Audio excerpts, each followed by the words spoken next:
Nakaraang araw lamang sumabog ang balita sa kabi-kabilang social media pati na rin sa mga telebisyon ang patungkol sa Palestine at Israel.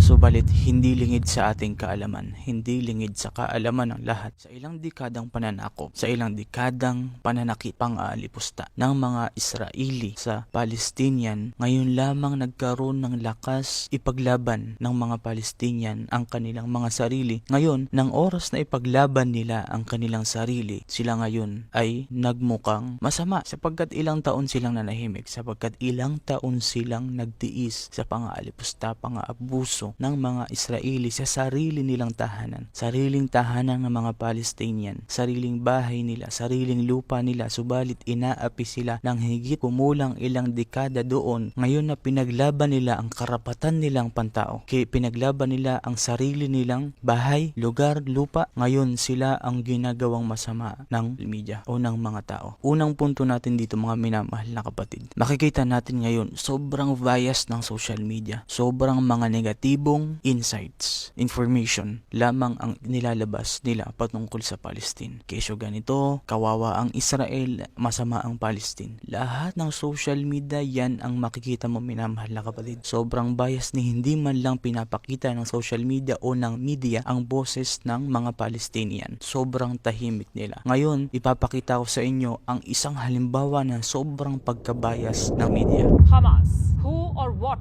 is the Hamas? It's a terrorist organization. It is in fact one of the two largest political parties in Palestine. Ngayon, merong isang grupo ng sundalo. Sila ay mga sundalo na grupo ng Palestinian, which is ito ang grupo ng Hamas. Ito ay grupo ng mga sundalo, of course, na nagsisilbi para sa mga Palestinian. Subalit nang sila ay ipinaglaban nila ang kanilang karapatan sa kanilang lupa, kanilang sariling tahanan, kanilang sariling lupa. Ano yung nangyari nang pinaglaban nila? Pakinggan nyo, mga minamahal na kapatid. Ngayon, nakita mo yung video na yun, pinaglaban nila yung sarili nila. Ngayon, nung pinaglaban nila yung sarili nila, terorista na sila, hindi ba nakita ng media o ng mga tao kung ano yung ginawa ng Israel, ng mga tao ng Israel sa mga tao ng Palestinian? Ilang dekada, ilang taon pinahirapan. Every Ramadan na walang ibang ginagawa ang mga Palestinian kundi sumamba ng tahimik, mapayapa. Subalit ang ginagawa ng mga Israel ay binobomba ang kanilang simbahan. Binobomba kung ano-anong ginagawa ang paninira sa kanila. Hindi ba naging terorista ang Israel sa ilang taon nilang pang-aalipusta sa tao ng Palestinian? Na ngayon na pinaglaban ng Palestinian ang kanilang sariling tahanan, sariling lugar, sila ngayon ang masama sa pinapasama ng mga tao. Subhanallah. Ngayon, ang makikita mo lang, puro kawawa daw ika ang Israeli. Pero hindi pinapakita ng social media, ng media, kung ano yung ginagawa ng Israel sa Palestinian ngayon. Ngayon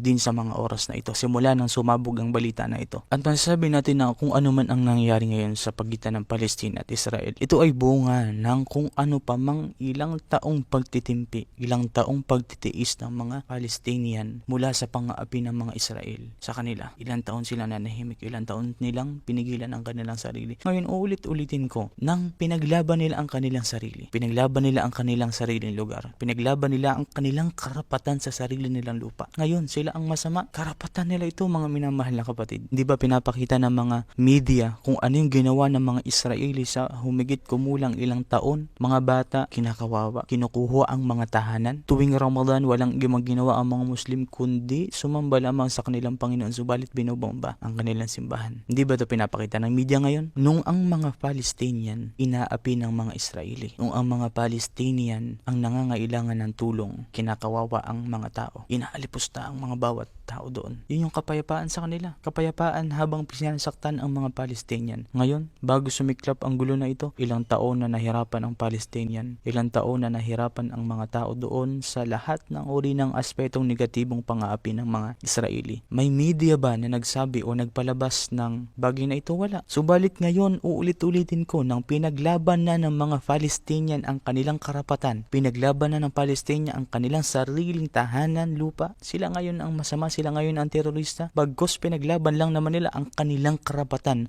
at yun naman talaga ang dapat na gawin nila.